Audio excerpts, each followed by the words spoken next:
you go. Can you see that? Yes, perfect. Great.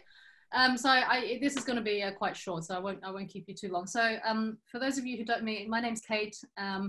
I am a banker and responsible investor by trade, and then I moved to the Netherlands, and now I am on like permanent maternity leave, and so I am now a seamstress, a sewing magazine editor, and I sell kids' clothes. So that's wonderful. Can people mute themselves so that Kate can? Yeah. Can people mute themselves? I'll mute myself. So you might be wondering why someone like me is in the Bio Ladies and thinking about this stuff, because I've been writing about sustainable fashion and textiles for quite a long time. I'm completely obsessed with textiles. And I think Utami, who some of you might know, she was one of the people I've interviewed before because I was very interested in Pinatex and you know, more sustainable materials being used for fashion purposes. So anyway, that's how I met Iris, and you know, via these sorts of events and things. So she's asked me to talk a little bit about sewing too, so I'll keep it quite light. This is me, timetosew.uk, or you can find me on Instagram. And I want to tell you some of the reasons why you might want to take up sewing as a creative hobby. So when people think about sewing, they either think usually about their mothers or their grandmothers, or they think that it's a sustainable thing to do. What I'll say is that I see it as very much a creative pursuit, and sustainability is kind of on the side. Because the whole point of sewing for me is to have some control over your wardrobe and what you want to wear. And knowing how to construct garments means that you can fix your stuff and you can make your stuff last longer once you realize how it can be very simple, but you can also appreciate the reason why you're paying a tenner to your dry cleaner when you ask him to hem up your trousers or your skirt or something like that. But it's definitely, for me, a creative hobby, and I am an editor of this Belgian magazine. It's called Fiber Mood. It's a pattern magazine, a bit like a Burda, but a very modern version. And I also teach for them. I do some of their social media, and yeah, I do some of the copy editing for this. So that's that. And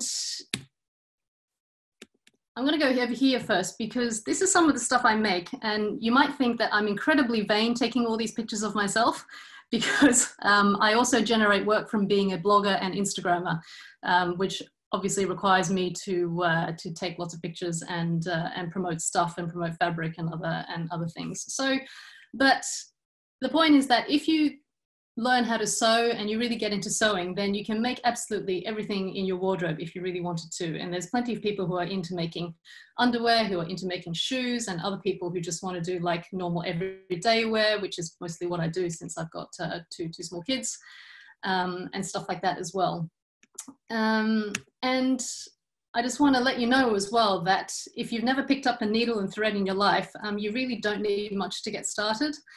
You can just, I'm sure you can find a sewing machine. I think there's even like super cheap ones at John Lewis that you can buy for 50 pounds if you just want to have a quick go at it, or I'm sure you can borrow one from someone else. If you know any people who are making masks, then chances are they're going to have a sewing machine, of course.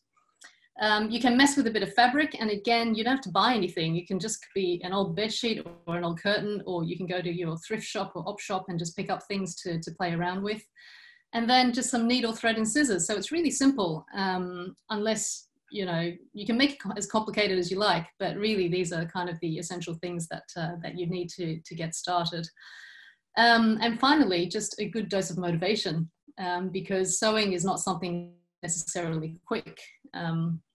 But if you do get into it, then it can be really quick. So you'll often hear people in the sustainable fashion world saying that, well, sewing helps you have a connection to your clothes and therefore things will last longer.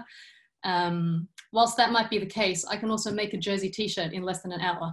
So you can determine how fast or slow you want to be. So that's why I say it's really more of a creative pursuit, and then giving some thought to your wardrobe as opposed to as a sustainable activity. As I mentioned before, I'm a little bit obsessed with textiles, but because I just think it's really interesting, given the volume of textiles in use. But as you would all probably know, the studies will all say that textiles is really quite low on the list. If you really want to be sustainable, then you should just get out of your car and stop flying. But you probably know that all already, hence more of the creative pursuit type of thing. And if you are interested in sewing, I have here some resources for you, because I think especially in Britain, with the Great British Sewing Bee, there's been quite an explosion in the last few years, and there's plenty of places that will teach you online, and you can also find free videos, of course, on YouTube. But these 3 websites I've put down all have little online beginner courses, and I think the first one, Mimi-G, has also, you can also just do a free trial as well. But I think sometimes it's worth just, you know, having a little watch of these videos and spend half an hour doing that, and then just see if it's something you might be interested in before, you know, you commit to anything. Obviously, in pre-COVID times, you could go to a class, but in the absence of that, then you know, things like this are pretty useful. And the final thing I want to say is I want to show you a commission I've done for Iris. 1 second.